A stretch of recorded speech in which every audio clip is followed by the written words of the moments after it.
마카오에서 베를린, 무기장사, 공관, 스파이, 암살, 망명까지 이걸 다 어떻게 엮어야 말이 되는 거냐? 가장 믿음이 가는 사람이 가장 의심을 받아야 할 사람이다.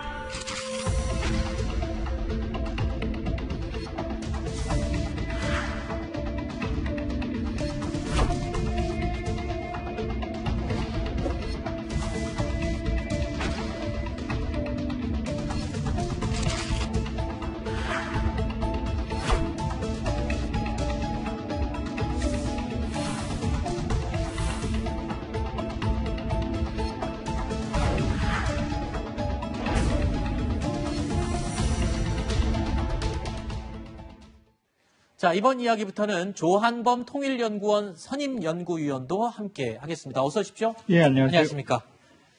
자, 스텔스기 도입 반대 운동을 펼쳐왔던 충북 청주 지역의 활동가 4명 가운데 3명 간첩 혐의로 구속됐다는 소식을 저희가 전해드렸었죠. 자, 이들은요, 지난 2017년 8월에 자주통일 충북동지회라는 모임을 만들었고요. 그 뒤에 스텔스기 도입 반대 운동을 벌였습니다. 그리고 그 운동 이외에도 북한의 다양한 지령을 받고 활발하게 활동을 해왔던 것으로 또 드러났습니다.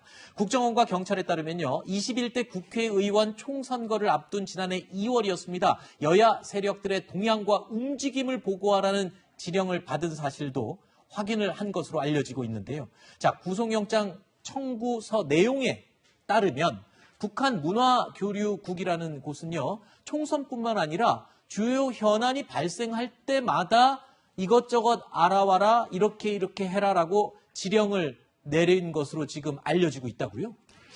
예, 일단 지금 이제 구속영장 청구 단계이기 때문에 네. 뭐 단언을 할 수가 없고요. 네네. 그러나 이제 일단 국정원과 경찰에 따르면 이 사람들이 일종의 그 남한의 북한의 지령을 받는 전위 조직으로 파악을 하고 있는 것 같고요. 네. 그렇기 때문에 상당히 전방위적인 부분에, 물론 이제 그 활동 내용이나 결과는 미미합니다만, 네네. 일단 내부의 반보수, 네.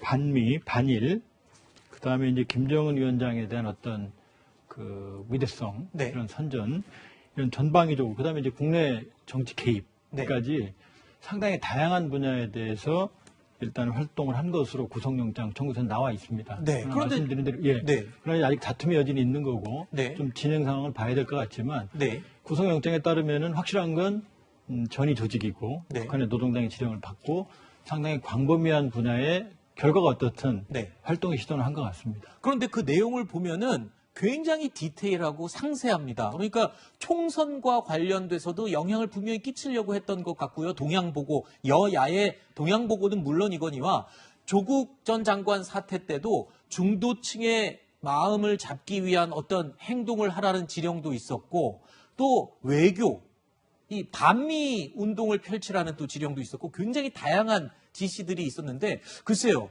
저 서너 명의 활동가들이 활동을 한다고 해서 어떻게 영향을 끼칠 수 있는 상황이었던 건가요? 어떻습니까? 어떤 영향을 끼칠 수 그러니까 있습니까? 말씀드린 대로 성과는 매우 미미하고요. 네. 그리고 지금 그 4명의 역량이나 지역적인 특성이나 여러 가지 활동 결과를 봤을 때, 그 다음에 이제 내려보낸 공작금 규모나 이런 걸 봤을 때, 네. 사실은 전혀 상식적인 수준에도 맞지 않는 네. 어떤 그런 요구들을 한 거거든요. 네. 그렇기 때문에 좀 더 상황을 지켜봐야 될 것 같은데, 네. 어찌됐건 간에 뭐 지금까지 나온 얘기를 본다고 그러면 북한의 지령을 받고 일정 부분 친북 활동을 한 것으로 지금 국정원과 경찰은 추정을 하는 거죠. 네. 그렇다면 궁금한 게 있습니다. 지금 문화교류국, 북한의 문화교류국이 주로 이런 지시와 지령을 내린 것으로 알려져 있는데, 여기 뭐 하는 데입니까? 지금 대남 어떤 활동을 주관하고 있는 기관인가요? 그러니까 이제 그게 조금 저희들도 혼동스러운 게요. 네. 조금 어려운 얘기지만은 이제 북한에는 대남 활동을 인민군이 하나 하고 네. 노동당이 합니다. 근데 노동당이 중심이었거든요. 여기 이제 우리가 잘 알고 있는 통일전선부가 있고요. 네. 그 다음에 대외연락부라는 데가 있고, 그렇죠. 그 다음에 작전국이라는 데가 있고, 그 다음에 35호실이라고 들어보셨을 거예요. 네. 4가지가 있거든요. 그런데 지금 작전국은 쉽게 말하면 간첩을 오고 보내는 이런 어떤 역할을 하고, 35호실은 이제 칼기 폭발하는 이런 데 관계된 대외 조직이에요. 네. 그럼 통전부하고 대연락부가 남는데 사실 대연락부가 핵심입니다. 그 대외연락부가 지금 말하는 남한 내부의 노동당 지하 조직이라든지 전위 조직이라든지 이런 걸 만들고 지령을 내리고요. 네. 통전부는 사실은 이제 공개된 단체들에 대한 그렇죠. 통일전선을 하거든요. 근데 지금 발표된 거에 따르면 통일전선부 내외 문화교류국이라고 그러거든요. 네. 근데 지금 하는 일은 대외연락부가 하는 일이거든요. 그렇죠. 그렇기 때문에 지금 두 개가 통합이 된 건지 아니면 좀 두고 봐야 됩니다만 그러나 약간의 좀 북한 내부가 혼선인지 우리가 혼선인지 모르겠는데 네. 원래 지금 남한 쪽에 전위정당을 만들고 지령을 내리는 건 원래 대연락부가 하는 거예요. 네네. 근데 지금 언론에 나오는 거는 문화교육은 통일전선부에서 소속이 돼 있다고 그러거든요. 네. 그렇기 때문에 저로서도 조금 생소한 상황입니다. 근데 대외연락부, 통일전선부 이런 공식 조직들에 있는 인물들은 사실 우리 언론을 통해서도 많이들 인물들이 좀 알려져 있잖아요. 그렇다면 지금 문화교류국에는 어떤 사람이 지금 지령을 내리는 건지 좀 알려져 있는 얼굴들은 있나요? 원래 이제 그 정찰총국 네. 그러니까 말씀드렸던 4개의 노동당 조직에서 작전국하고 35호실이 2009년에 인민군으로 넘어갔어요. 그게 우리가 알고 있는 정찰총국입니다. 네. 김영철이 그렇죠. 그 대장이었고. 근데 이 김영철이 나중에 2016년부터는 통일전선 부장을 해요. 네. 그러니까 지금 상황은 과거 확 다르게 김영철이 대남 그다음에 인민군 정찰총국부터 시작해서 모두 관할하는 컨트롤 타워인 것 같고요. 그 위에 김여정이 있는 것으로 보여집니다. 왜냐하면 김여정이 대남 담화를 다 내거든요. 네네.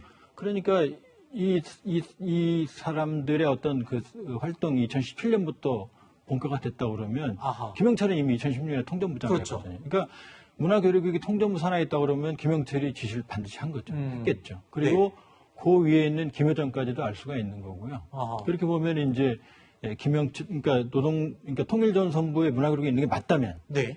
통일전선 문화교육국 위에는 김영철이 있고 김영철 위에는 김여정까지는 아하. 확인이 되는 거죠. 그렇군요. 지금 말씀 들어보면 김여정이 대외적으로 공개적으로 어떤 활동을 시작한 시기와 이 문화교류국이라는 곳이 지령과 지시를 내리고 어떤 활동을 시작했던 시기와 얼추 비슷한 걸로 봐서 그 위로 거슬러 올라가면 김여정까지 있을 수 있다. 이런 얘기로 지금 이해해도 되겠습니까? 통일전선부 문화교육이 없다 하더라도 네. 대연락부라 하더라도 대연락부까지 관할하는 게 김여정이니까 그렇죠. 김영철, 김여정은 상당히 관여될 가능성이 있습니다. 아하.